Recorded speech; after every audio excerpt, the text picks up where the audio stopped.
1971 में जो इंदिरा गांधी की सरकार थी तो कांग्रेस की सरकार पूर्ण बहुमत वाली थी, शायद 330 या कुछ सीटें उस समय 355 370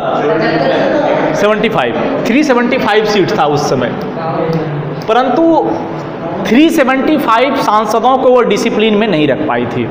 तो उसमें क्या हुआ कि एक सिंडिकेट बन के उभर चुका था। सिंडिकेट उस समय उसको बोला जाता था कि कुछ सांसदों का दल ऐसा था जो था तो इंदिरा गांधी के अंडर में, बट वो गुपचुप तरीके से या मनमाने तरीके से अपनी बात मनमाने के लिए प्रभाव में बने रहते थे, जिनके बहुत सारे रिजल्ट भी निकल के आए। उन लोगों ने बाद में कांग्रेस जो सोशलिस्ट पार्टी बन के निकला वहीं से टूट के निकला था, उन्हीं में से उनका नेतृत्व किए थे। तो उस समय क्या हुआ, उस समय जेपी जब आंदोलन में आए तो जेपी तो कोई पार्टी को फॉलो कर नहीं रहे थे, उनकी कोई अपनी पार्टी नहीं थी, जो भी पार्टी में से जुड़े थे छोड़ चुके थे। तो उस समय जो श्यामा प्रसाद मुखर्जी का पार्टी था भारतीय जनसंघ, ये जनरली आरएसएस से प्रेरित पार्टी थी, राष्ट्रीय स्वयंसेवक की, जिनको फिर आपातकाल के दौरान बैंड भी कर दिया गया था। तो वो कांग्रेस में ये उन्हीं खास करके कहा जाए कि सिंडिकेटों की पार्टी थी, जिनको कांग्रेस ओपन कहा जाता था। मतलब इसमें से कांग्रेस को छोड़ के कोई भी राजनीतिक दल समर्थन कर सकते हैं। भारतीय लोक दल, सोशलिस्ट पार्टी और जितने भी गैर कांग्रेसी दल थे, इनको मिलाने का काम किया। और यहाँ पर जेपी ने एक बहुत बड़ी, जिनको बोला जाता है कि सांसद मार्च, पार्लियामेंट हाउस की तरफ चलो, सांसद की तरफ चलो, उसका नेतृत्व किया था।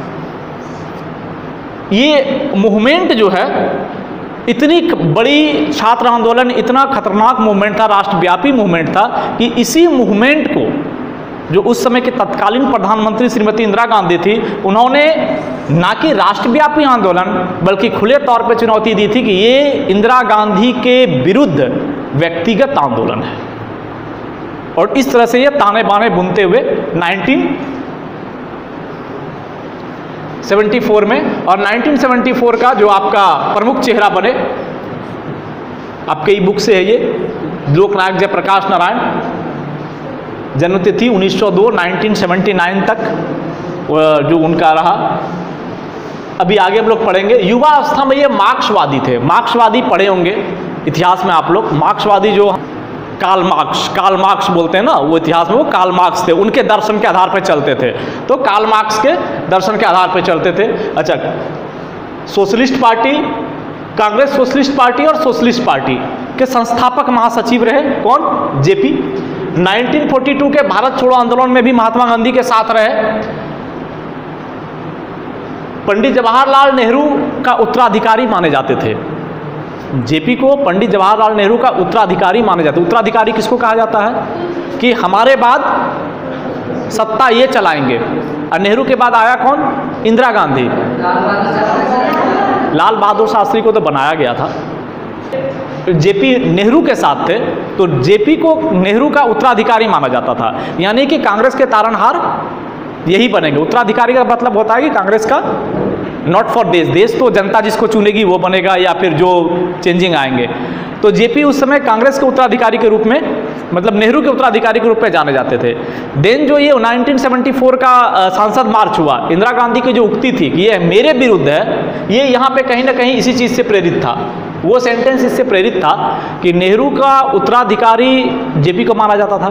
जनरली कहे तौर पे इंदिरा गांधी कांग्रेस की सबसे बड़ी चेहरा के रूप में उभर के आई, और जेपी ने इस मूवमेंट को लीड किया।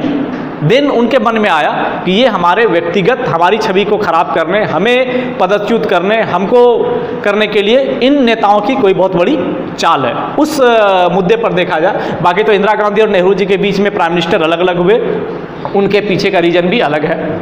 ठीक है, ये 1955 में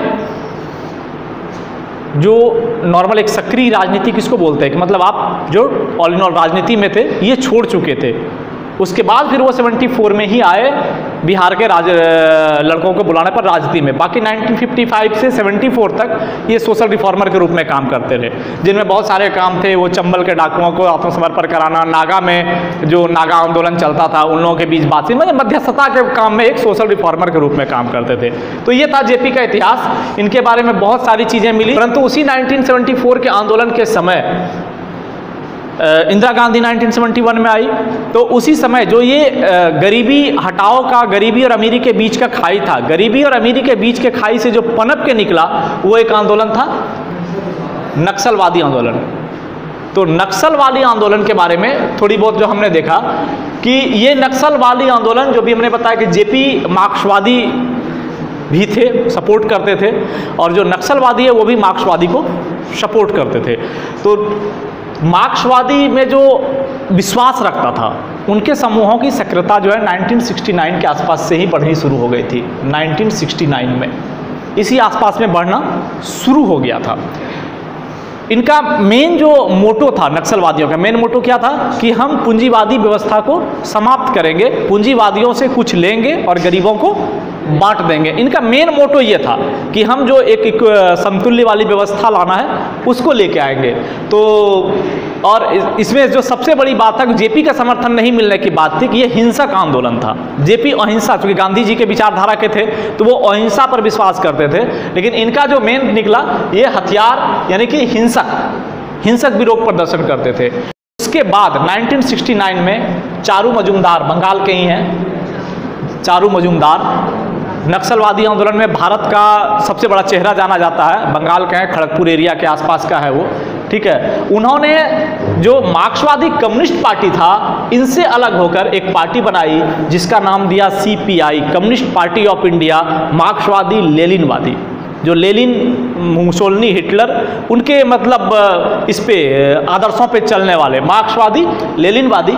और आज भी ये पार्टी है जो प्रतिबंधित पार्टी हम लोग बोलते हैं, आज भी हैं। और इसी पार्टी ने गुरिल्ला युद्ध की रणनीति अपनाई। ये गुरिल्ला युद्ध समझते हैं, इस वर्ड को समझ रहे होंगे। गुरिल्ला युद्ध हमारे सेना में भी प्रयोग होता है, जनरली सीआरपीएफ प्रयोग करते हैं। गुरिल्ला युद्ध उस युद्ध को बोला जाता है जिसमें फ्रंट से वार नहीं किया जाता है, छिप के वार किया जाता है। जनरली युद्ध बोलते हैं फ्रंट में वार करना, पहले का नियम यही रहता था, परंतु यही चारू मजूमदार की स्थिति है। इन्होंने जो वार करने की नीति बनाई वो गुरिल्ला युद्ध था, जंगलों में छिप के रहना है, कोई आए उनके अगेंस्ट में जो दिखे उसको मार डालना है, फ्रंट में नहीं आना है। ये महाशय हैं चारू मजूमदार। इनके बारे में 1918 to 1972 इनकी जिंदगी रही। कम्युनिस्ट क्रांतिकारी थे और नक्सलवादी बगावत के नेता के रूप में जाने जाते थे, परंतु इनकी जो सबसे बड़ी स्थिति रही कि इनकी मौत पुलिस हिरासत में हुई थी। किसान विद्रोह बंगाल में इनके द्वारा ही शुरू किया गया था। जो भी जितने प्रकार के हिंसा थे, एमसीसी में स्टार्टिंग जो है मार्क्सवादी, जो खतरनाक एमसीसीओं का खतरनाक गुट माना जाता है, क्योंकि मार्क्सवादी कम्युनिस्ट पार्टी आज भी राजनीतिक पार्टी है, बट इस पार्टी को प्रतिबंधित कर दिया गया कि इन्होंने हथियार उठाया अपनी बात मनवाने के लिए, और इनके नेता के रूप में उन्हीं को जाना गया था। ये सब चीज़ें तो आपने जान लिया होगा। एक ऑब्जेक्टिव में आपको ये भी आ सकता है, वर्तमान में आपके एनसीईआरटी के हिसाब से है कि अभी भी जो है देश का 9 राज्यों में 100 से अधिक जिले जो हैं वो एमसीसी के प्रभाव में आते हैं या उनका अभी भी प्रभाव है। और बाकी जो एमसीसी के मेन काम थे वो काम था कि गरीबों अमीरों से धन वगैरह लेना, गरीबों में बांट देना, जिनके पास अधिक भूमि है उनसे भूमि छीन लेना, गरीबों को भूमि बांट देना। मजदूर, उनका जो मेन मोटो आता था कि मजदूर जो हैं अगर उनकी सही मजदूरी नहीं मिलती तो मुझे वो दिलाना। यानी एक सोशल रिफॉर्मर के रूप में उभर के आए थे, परंतु हथियार लेके आए थे। अगर आप बात नहीं मानोगे तो हम सरकार के पास नहीं जाएंगे, खुद फैसला करेंगे, जो गड़बड़ रही।